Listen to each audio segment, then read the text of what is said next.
ওপাশ থেকে এখনো কোনো শব্দ নেই, শুধু সেই দীর্ঘ আর তপ্ত নিঃশ্বাসটা হৃদির কানে আছড়ে পড়ছে।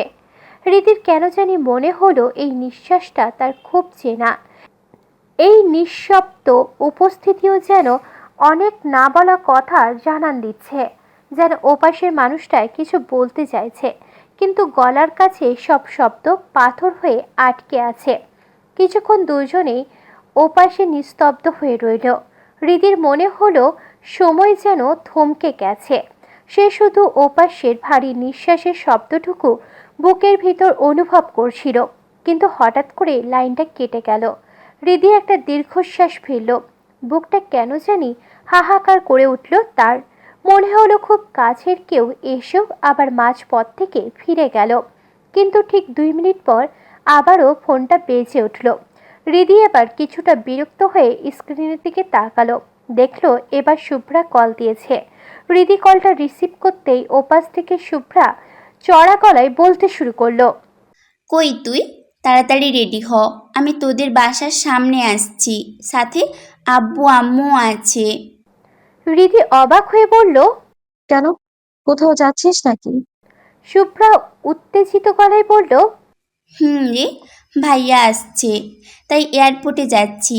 আসার সময় মার্কেটেও যাব। আমার ঈদের জন্য আরও কিছু জিনিস কেনার বাকি আছে। এখন কথা না বাড়িয়ে জলদি রেডি হ।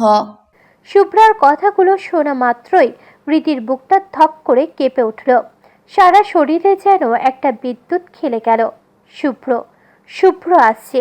1.5 মাস পর মানুষটা ফিরছে। হৃদি আমতা আমতা করে বলল, শুভ্রা, তুই যা না, আমার আজ অনেক কাজ আছে, প্লিজ। শুভ্রা এবার ধমক দিয়ে বলল, হুম, কোনো বাহানা চলবে না। আমরা অলরেডি তোদের বাড়ির রাস্তায় ঢুকে গেছি, তাই কথা না বাড়িয়ে চুপচাপ রেডি হয়ে নে, না হলে নিজে এসে তোকে টেনে হিঁচড়ে গরুর মতো রেডি করাবো। হৃদি জানত শুভ্রা ঠিক তার ভাইয়ের মতোই জেদি। একবার যেহেতু বলেছে তাকে নিয়ে যাবে, তার মানে সে যুদ্ধ করে হলেও হৃদিকে ঘর থেকে বের করবে। হৃদি এক বুক দীর্ঘশ্বাস ছেড়ে বলল, আচ্ছা ঠিক আছে। হৃদি নিজের রুমে এসে একটা নেভি ব্লু রঙের 3 পিস পরে নিল, সাথে ম্যাচিং কালো রঙের হিজাবটা নিখুঁত করে বেঁধে নিল। আয়নার সামনে দাঁড়িয়ে নিজের প্রতিবিম্বটা দেখে সে নিজেই শিউরে উঠল। বুকের ভিতরটা এখনো অবাধ্যের মতো ধকধক করছে। 1.5 মাস, দীর্ঘ 1.5 মাস পর সে আজ শুভ্রর মুখোমুখি হবে। ভাবতেই কেমন জানি হাত পা ঠান্ডা হয়ে আসছে তার। এক অদ্ভুত শিহরণ সারা শরীরে খেলে যাচ্ছে। সে দ্রুত রেডি হয়ে নিচে নামতেই বাবা ইকবাল এহেসান তাকে দেখে বললেন, শুভ্র কল দিয়েছিল, তোকে নাকি সাথে নিয়ে এয়ারপোর্টে যাবে ওরা। হৃদি ধীর গলায় উত্তর দিল। বাবা, আমি রেডি হয়েছি। পাশ থেকে ছোট ভাই ইমন লাফিয়ে উঠে বলল, আপু, আমিও যাব কিন্তু তোমাদের সাথে। হৃদি কিছু একটা বলতে যাবে, তার আগে বাইরে থেকে পরিচিত এক গম্ভীর কণ্ঠস্বর ভেসে এলো। তাহলে দাঁড়িয়ে আছিস কেন? যা গিয়ে তাড়াতাড়ি রেডি হ। দরজার দিকে তাকিয়ে সবাই দেখল সোহান চৌধুরী, শাহেরা চৌধুরী আর পিছন থেকে চঞ্চল ভঙ্গিতে দাঁড়িয়ে আছে শুভ্রা। ইকবাল এহেসান সাথে সাথে দাঁড়িয়ে সোহান চৌধুরীকে দেখে পরম আপ্যায়নের সুরে বললেন, আরে ভাই সাহেব, জি আসুন আসুন, বসুন এখানে। সবাই ডাইনিং রুমে বসল। শুভ্রর ফ্লাইট এখনো ল্যান্ড করেনি, হাতে কিছুটা সময় আছে, তাই দুই পরিবার মিলে হালকা নাস্তা আর আড্ডায় মেতে উঠল। বড়দের জমানো গল্পের মাঝে রীতি চুপচাপ এক কোণে বসে রইল। কিছুক্ষণ পর ইমন রেডি হয়ে ডাইনিং রুমে চলে এলো। শুভ্রার হৃদির হাত ধরে টেনে তুলল। চল এবার, দেরি হয়ে যাচ্ছে। ভাইয়া নামার আগেই আমাদের পৌঁছতে হবে। সবাই মিলে এয়ারপোর্টে এসে থামলো। তারপর শুরু হলো এক দীর্ঘ আর উৎকণ্ঠাময় অপেক্ষা। কিছুক্ষণের মধ্যেই রানওয়েতে চাকা ছিল বিশাল এক বিমান, আর যাত্রীদের ভিড় ঠেলে ধীর পায়ে বের হয়ে এলো শুভ্র। শুভ্রকে দেখা মাত্রই শুভ্রা উল্লাসে চিৎকার করে দৌড়ে গিয়ে তাকে জড়িয়ে ধরল। শুভ্রও এক হাত দিয়ে পরম মমতায় বোনকে আগলে নিল। হৃদি একপাশে স্তব্ধ হয়ে দাঁড়িয়ে আর চোখে দেখছে মানুষটাকে। 1.5 মাস প্রবাস কাটিয়ে লোকটা যেন আজ মারাত্মক হ্যান্ডসাম হয়ে ফিরেছে। পরনে কুচকুচে কালো শার্ট, কালো প্যান্ট, বাঁ হাতে ব্র্যান্ডের দামি স্মার্ট ওয়াচ আর চোখে ডার্ক সানগ্লাস। এক কথায় সিনেমার হিরো। হৃদি বিষণ্ণ মনে ভাবল, এই লোকটা কি কালো আর সাদা রং ছাড়া দুনিয়ায় আর কিছু চেনে না? শুভ্র এগিয়ে গিয়ে সোহান চৌধুরী আর শাহেরা চৌধুরীর সামনে দাঁড়ালো। তাদের সাথে বেশ কিছুক্ষণ কথা বলল, কুশল বিনিময় করলো, কিন্তু হৃদি ঠিক তার চোখের সামনে দাঁড়িয়ে থাকলেও শুভ্র একবারের জন্য তার দিকে তাকানোর প্রয়োজন মনে করল না। যেন হৃদি সেখানে স্রেফ একটা অস্তিত্বহীন ছায়া। কথা শেষ করে শুভ্র গটগট করে এগিয়ে গিয়ে নিজের গাড়িতে উঠে বসল। ইতিমধ্যে ঈশানও শুভ্রর গাড়ি নিয়ে হাজির হয়েছে। শুভ্রা জেদ ধরল সে ভাইয়ের গাড়ি দিয়েই যাবে। এতে ইমনও বায়না ধরল ও যাবে। হৃদি নিজেকে সরিয়ে নেওয়ার জন্য শুভ্রাকে বলল, তোরা দুজন যা, আমি মামা মামির গাড়ি দিয়ে আসি। শুভ্রার সাথে সাথে হৃদির হাত চেপে ধরে জেদ ধরল। হুম, চলবে না। আমি গেলে তোকে নিয়েই যাব, আমার সাথে তুইও যাবি। এই বলে শুভ্রা এক প্রকার জোর করে হৃদিকে টেনে পিছনের সিটে বসালো, নিজেও বসলো আর পাশে ইমনকেও বসালো। সামনে ঈশান আর ড্রাইভিং সিটে স্বয়ং শুভ্র। শুভ্র কারোর দিকে না তাকিয়ে ইঞ্জিনে গর্জন তুলে গাড়ি স্টার্ট দিল। গাড়িটা তীব্র গতিতে এয়ারপোর্ট ছেড়ে হাইওয়ের দিকে ছুটতে লাগলো। স্টিয়ারিংয়ে শুভ্র শক্ত হাতে মুঠো আর আয়নায় বারবার আছড়ে পড়া তার নির্লিপ্ত চাহনি হৃদির বুকের ভিতর এক অদ্ভুত ঝড় তুলে দিচ্ছে। এত কাছে থেকেও মানুষটা আজ যেন যোজন যোজন দূরে কোনো অচেনা পথিকের মতো গাড়ি চালিয়ে যাচ্ছে। গাড়ি এসে থামলো শহরের নামকরা এক দামি শপিং মলের সামনে। গাড়ি থেকে নামার আগেই শুভ্র ফোন বের করে সোহান চৌধুরীকে জানিয়ে দিল তারা যেন সরাসরি বাসায় চলে যান। সে শুভ্রাকে নিয়ে কেনাকাটা শেষ করে পরে ফিরবে। শপিং মলের উজ্জ্বল আলোর নিচে 5 জন ভিতরে ঢুকলো। সামনে চঞ্চল পায়ে শুভ্রা, হৃদি আর ইমন, আর তাদের ঠিক পিছনে একরাশ আভিজাত্য নিয়ে হাঁটছে ঈশান আর শুভ্র। শুভ্রর ব্যক্তিত্ব আর গম্ভীর চলন দেখে শপিং মলের কর্মীরা তৎক্ষণাৎ এগিয়ে এলো। বিনয়ের সাথে মাথা নুয়ে তারা জানতে চাইল, হ্যালো স্যার, আপনাদের জন্য কি লাগবে বলুন। শুভ্রা এক মুহূর্ত দেরি না করে একটা নামি শোরুমে ঢুকলো। সেখানে থরে থরে সাজানো দামি সব পোশাক। শুভ্রা প্রথমেই নিখুঁত কারুকাজ করা চমৎকার এক পিস 3 পিস দেখল। তারপর পাথরের মতো দাঁড়িয়ে থাকা হৃদির দিকে তাকিয়ে নিরুত্তাপ গলায় বলল, চুপচাপ দাঁড়িয়ে না থেকে দেখ কোনটা পছন্দ হয়। হৃদি এক বুক অস্বস্তি নিয়ে আড়ষ্ট হয়ে দাঁড়িয়েছিল। সে শুভ্রার কানের কাছে মুখ নিয়ে ফিসফিস করে বলল, শুভ্রা, মনে হচ্ছে তুই আজ আমাদের ঈদের মার্কেট করিয়ে দিয়েছিস। শুভ্রা হৃদির হাত চেপে ধরে ফুরফুরে মেজাজে উত্তর দিল, আরে ইয়ার, ভাইয়া আছে তো, কি নিবি নে, সব ভাইয়া পে করবে, আজ কোনো কৃপণতা চলবেই না। হৃদি তৎক্ষণাৎ মাথা নেড়ে দৃঢ়স্বরে বলল, অসম্ভব, আমি কিছুই নেব না। শুভ্রা অনেক জোর করলো, বারবার বোঝানোর চেষ্টা করলো, কিন্তু হৃদি তার সিদ্ধান্তে অনড়। ভিতরে কেমন যেন দম বন্ধ হয়ে আসে তার। শেষমেশ কোনো উপায় না দেখে সে শুভ্রাকে ওয়াশরুমের কথা বলে ওই শোরুম থেকে দ্রুত বেরিয়ে এলো। হৃদি ওয়াশরুমের কথা বলে শোরুম থেকে বেরিয়ে এলো তো ঠিকই, কিন্তু শপিং মলের চাকচিক্যর মাঝে এসে মেয়েদের মন কি আর এত সহজে মানে? কিছুই তো না। হাঁটতে হাঁটতে হঠাৎ হৃদির চোখ আটকে গেল উপরের তাকে ভাঁজ করে রাখা একটা চমৎকার অ্যাশ রঙের 3 পিসের দিকে। ছাই রঙের উপর সূক্ষ্ম আর নিখুঁত কাজ করা ড্রেসটা দেখে হৃদি আর নিজেকে সামলাতে পারল না। সে সেলসম্যানকে ডেকে ওটা নামাতে বলল। হাতে নিয়ে খুঁটিয়ে খুঁটিয়ে দেখল হৃদি। কাপড়টা যেমন মোলায়েম, কাজটাও তেমন রাজকীয়। মনে মনে ভাবল, ঈদের দিন এটা পরলে তাকে বেশ মানাবে। পছন্দটা একদম মনে ধরে গেল তার। এবার একটু ইতস্তত করে প্রাইসটা জিজ্ঞাসা করতেই দোকানদার একগাল হেসে বলল, ম্যাম, এটা একদম নতুন কালেকশন, এই বছরে এসেছে, ডিজাইনটা একদম ইউনিক। আমরা এমনিতেই এটার 4,000 টাকা বিক্রি করছি, কিন্তু আপনার জন্য স্পেশাল ডিসকাউন্ট মাত্র 3,500 টাকা রাখবো। কথাটা শোনা মাত্রই হৃদির চোখ তো চড়ক গাছ। নিজের অজান্তেই তার কপালে ভাঁজ পড়ল। সে মনে মনে হিসাব মেলালো। বাবার কাছ থেকে ঈদ বাবদ মাত্র 1500 টাকা পেয়েছে সে, যেটা এখন তার ব্যাগে ভাঁজ করা আছে। আর এই সাধারণ একটা 3 পিসের দাম কিনা 3500 টাকা। হৃদি এক মুহূর্ত থমকে থেকে পরক্ষণেই কোমরে হাত দিয়ে মুখটা বাঁকিয়ে বলল, হ্যাঁ, কি বললেন? 3500 টাকা? আমাকে কি একদম বোকা পেয়েছেন শুনি? এই সামান্য তেনার দাম এত? শুনুন ভাইজান, অত পটর পটর না করে সোজাসুজি কথা বলি। গুনে গুনে 500 টাকা দেবো, দিলে দেন, না হলে এই ড্রেস নিয়ে সোজা গোল্লায় যান আপনি। আমার 1500 টাকার বাজেট, তার উপরে আপনি আবার ডাকাতি করতে এসছেন? হৃদির এমন আজব দরদাম শুনে দোকানদার বেচারা একদম ভ্যাবাচ্যাকা খেয়ে হাঁ করে তাকিয়ে রইল, যেন সে জীবনেও এমন বিপজ্জনক কাস্টমার দেখেনি। লোকটার এমন বোকা বেনে যাওয়া দেখে হৃদি ভুরু কুঁচকে কোমরে হাত দিয়ে তার পুড়িয়ে বলে উঠল, কি ব্যাপার, হাঁ করে তাকিয়ে আছেন কেন? মাছি ঢুকে যাবে তো মুখে, মুখ বন্ধ করুন। দোকানদার এবার একটু থতমত খেয়ে নিজেকে সামলে নিয়ে বিনতি সুরে বলল, না মানে ম্যাম, আপনি প্লিজ ড্রেসটা আর একবার ভালো করে দেখেন। কাপড় থেকে শুরু করে ডিজাইন সব একদম ইউনিক। 3500-এর এটা দেওয়া সম্ভব না 500 টাকায়। হৃদি এক মুহূর্ত দেরি না করে গাল ফুলিয়ে জেদি গলায় বলল, দেখেন ভাইজান, আমার দেখা হয়ে গেছে, যা বোঝার বুঝে নিয়েছি আমি। 500 টাকা দিলে দেন, না হলে আমি যাচ্ছি। আমার আবার সময় খুব দামি। দোকানদার এবার করুণ স্বরে কিছু একটা বলতে চাইল।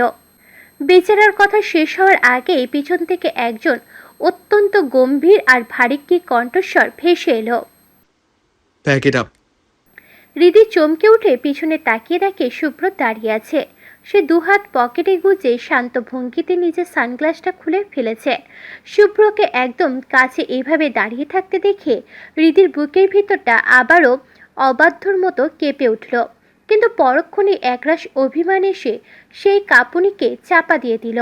সে নিজেকে শক্ত করে দাঁড়িয়ে রইল। শুভ্র দোকানদারের দিকে তাকিয়ে পুনরায় গম্ভীর গলায় বলল, ফাস্ট প্যাক ইট। দোকানদার এবার আর দেরি করল না, চটজলদি ড্রেসটা প্যাক করে শুভ্রর হাতে তুলে দিতে নিল। যা দেখে হৃদি আর চুপ থাকতে পারল না। সে শুভ্রর দিকে বড় বড় চোখ করে তাকিয়ে বিরক্ত সুরে বলল, আরে ভাই, আপনি এই তেনাটা এতগুলো টাকা দিয়ে কিনলেন?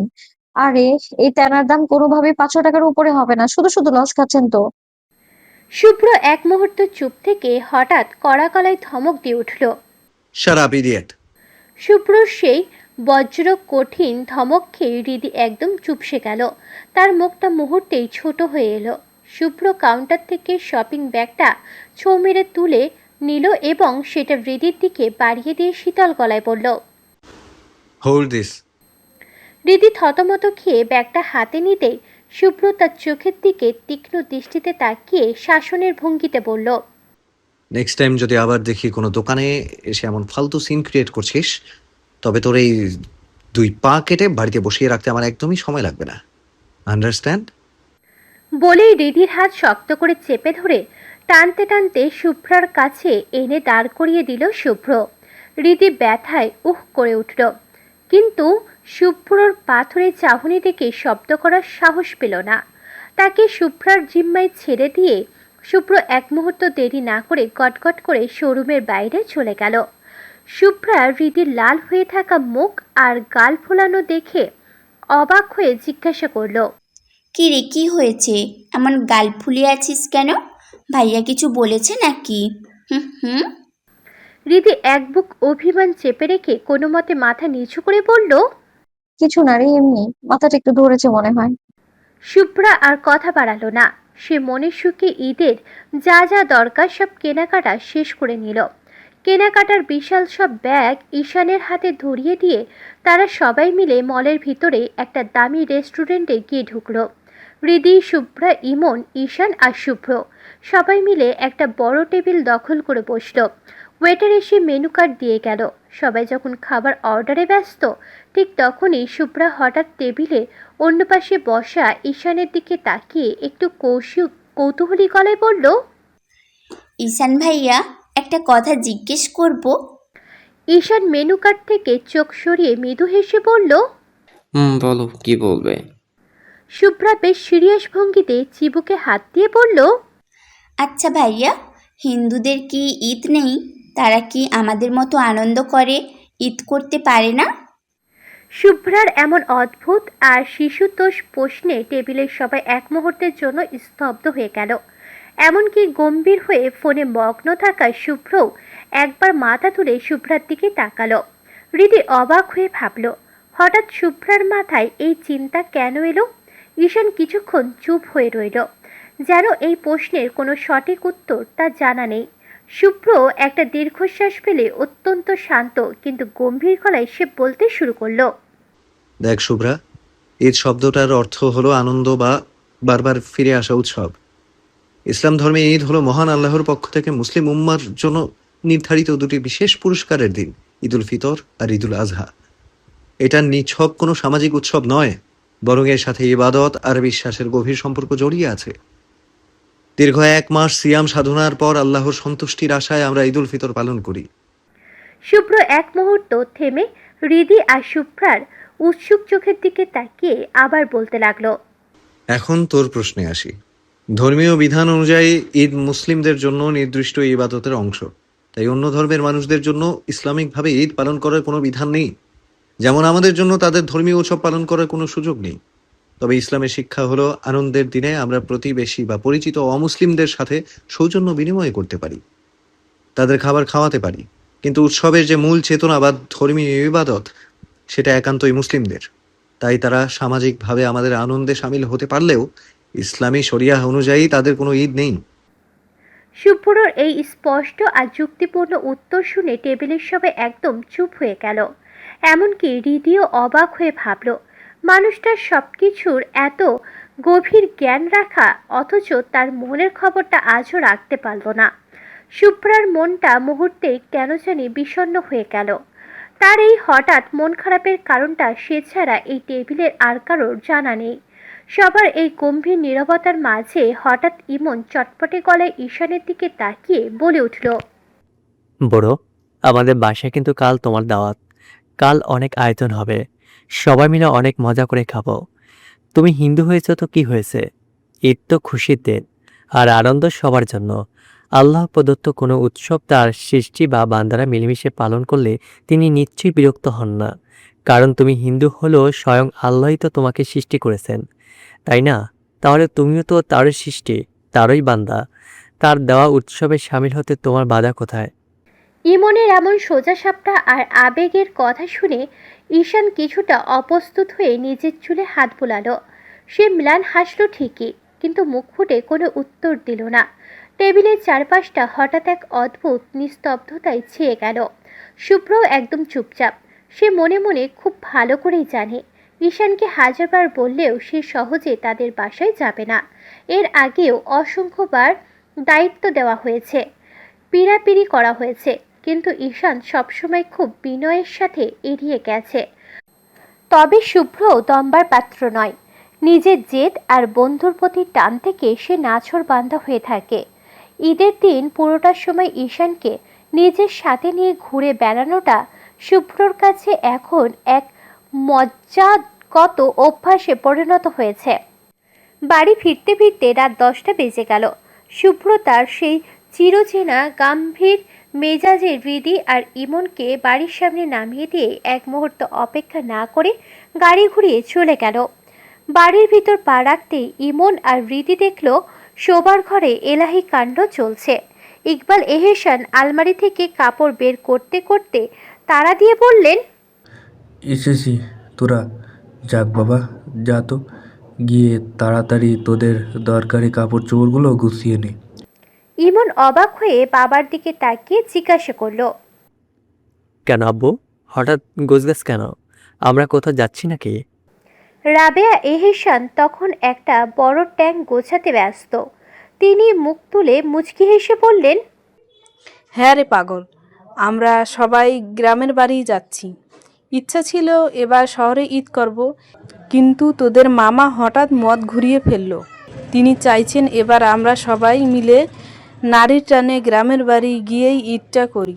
তোদের বড় মামাও এখানেই থাকবেন। মায়ের মুখে গ্রামের বাড়ি যাওয়ার কথা শোনা মাত্রই ইমন খুশিতে চিৎকার দিয়ে উঠল।